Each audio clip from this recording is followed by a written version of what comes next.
A seasoned artist, worship leader, and songwriter, Yancy has opened for several Christian artists, including Nicole Nordeman and the Newsboys.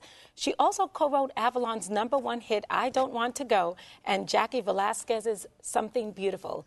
Yancy is known for her bright, upbeat pop style, which is why she is so loved by children and preteen audiences around the country. But in Fancy Yancy Christmas, she brings her signature style to listeners of all ages. And thank you so much for being with us. You look so awesome. Thank you for Where'd you get the having me. purple boots? Online, shopping did online, you? yes. Yeah, so cute. Thank you know, we were all commenting on what a wonderful Christmas album it's been. They actually used it when they were decorating the set. I know. Yeah. So I you heard inspired that. them here. That's so exciting. But how did you get involved in music? Well, I've always been interested in music. I mean, from the time that I was a little kid, sang at church and school and choirs and whatever things that I could. And I was really blessed when I was 15 years old. I got to do a concert for my youth group at the church that I went to.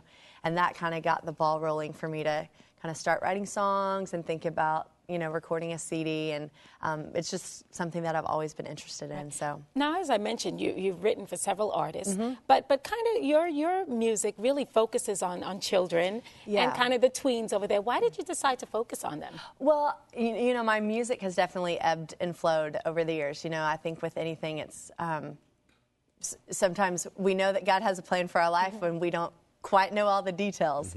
And so as I've lived it out, I originally started off doing things more for teenagers and just college-age kids and stuff like that. And then it kind of evolved.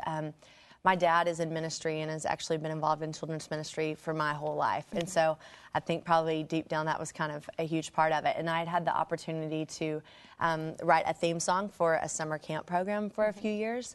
And that's kind of what opened the door of me doing something specifically for a younger demographic. And so just kind of kept walking through the doors that opened up. And over the past few years, it's been really neat because a huge focus and a huge part of everything I do has been for that pre-teen age group and doing family concerts at churches where the moms and dads and the kids are there together.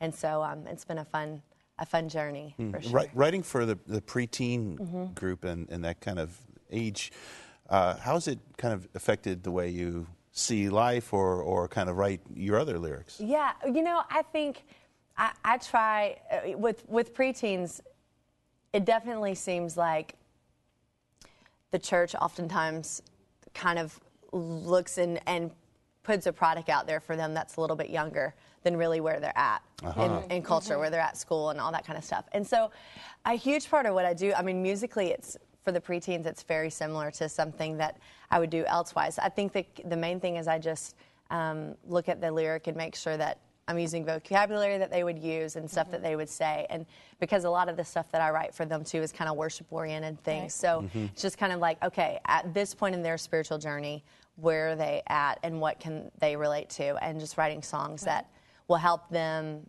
you know, connect with their Savior in the process. So now, they love you, but are they a tough audience?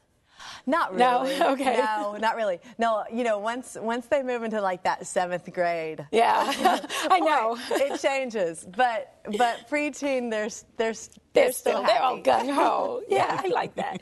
Now, what made you decide to do a Christmas album and really national release on it? Yeah.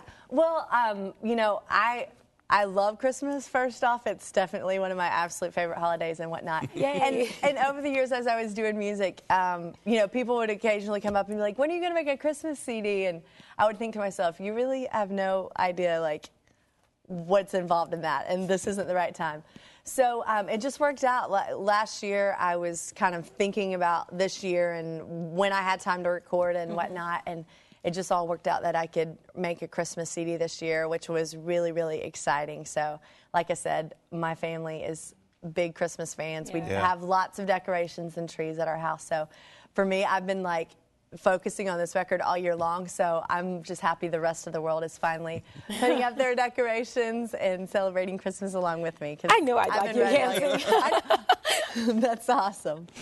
Now, you did a number of covers of traditional, you know, favorites from the Christmas season, but you also put in a couple of original songs as well. I did. I wrote 2 songs myself that are on the record, and then there's a 3rd original song that some friends of mine in Atlanta had written, and I had heard it on another record and just fell in love with the song. So I recorded it. But everything else is, you know, traditional Christmas carols like "O Come All Ye Faithful," "The First Noel," "Joy to the World," and then a few other just, you know, popular Christmas songs and stuff, and kind of put my own spin on those. So now, how did you decide what kind of the Christmas classic to choose? Because we're kind of going caroling too, and there's so many wonderful songs. It's so hard to pick which one you're going to use. Yeah. Well, I think I thought of a couple of the songs that I liked. Like, I really liked "The First Noel," so I was like, I want to do that one. And then I don't know. It was kind of like you made a list. And checked it right. Yeah, exactly. We had some meetings. Some other people chimed in, and then I'd be like, "No, I don't like that song at all. I don't want to do that." And kind of whittled it down to be the 10 songs that it is. So. Now, you said that Christmas is, because you're a big Christmas person, Christmas was always big in your family. What are some of your favorite memories? Oh, my goodness. My favorite Christmas memories. Well, when I was younger, we would travel to the grandparents' house and stuff for Christmas. So that, you know, a long car ride was always involved, and sleeping on the couch at Grandma's. And then I think one of my favorite presents that I ever got, and sadly it broke very soon after, and we had to exchange it. Same day? But, well, not quite the same day, but it was like the first month. It was, and this was in the 80s, it was a hot pink Sony boombox. Oh, okay. And I'm talking a boombox. And it was so fun, but it had a malfunction, and so we had to trade it in, and then I got stuck with just a plain black one. But that thing was snazzy. Yeah, so it was snazzy. It's one of my favorites. Last question, because I think this is something that we're all kind of talking about a little bit, not a little bit, a lot this season. How do you stay focused on Christ through the whole season and the busyness of it all? Yeah, well, I mean, I guess for me, since I do music and I get to sing these songs, the opportunity for me to sing these classic Christmas carols that are all about that story and about him, it's not too hard for me to get away from it. So I think, you know, it's just important that we all remember what it really is about. It's not about rushing off to a gazillion different Christmas parties or shopping lists or anything else, but to just stop and realize that the whole reason that we go through the hassle of decorating and we do all these traditions and whatnot is really to honor Jesus and that whole story of how he came to this earth for us. Absolutely. Well, we can't wait to hear your music in just a little while. Guys, if you'd like to connect with Yancy, you can visit us online at harvest-tv.com. Click on show info in the menu bar and you'll find an easy way to link to her website. And don't go anywhere, because right after this, Yancy will be performing live. We'll be right back.